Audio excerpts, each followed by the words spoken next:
ìgbéyàwó ìgbéyàwó ojú mi ò tẹ́yìn mọ́ ọmọ mi jẹ́jẹ́ ìgbéyàwó. Bàbá ìyàwó sáré wá fọ́mọ rẹ̀ ó ń ké ẹkún ayọ̀ ni màmá ń sun ó ń ké. Saoty Arẹwà ó tún ti gbé arẹwà míì, ó tún ti gbé ọmọ ẹlẹ́yinjú ẹgẹ́ kan. Àwọn ènìyàn ní òun ni ó jẹ́ ẹlẹ́ẹ̀kẹrin tí Saoty Arẹwà tí yóò máa fẹ́ sílé gẹ́gẹ́ bí aya.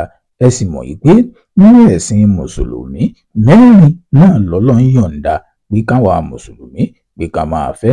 Àníkẹ́ ó ti daya àbẹ̀fẹ́ lónìí. Gbogbo àwọn ènìyàn ni wọ́n ti ń congratulate eyín olórin mùsùlùmí eyín bàbá Saoty Arẹwà. Wọ́n ní wípé congratulation. Àwọn olólùfẹ́ wa tó bá jẹ́ ìgbà àkọ́kọ́ tẹ̀yin oníjẹ́ bá wa tẹ subscribe button ẹ lọ sí comment section ẹ tẹ congratulation Saoty Arẹwà.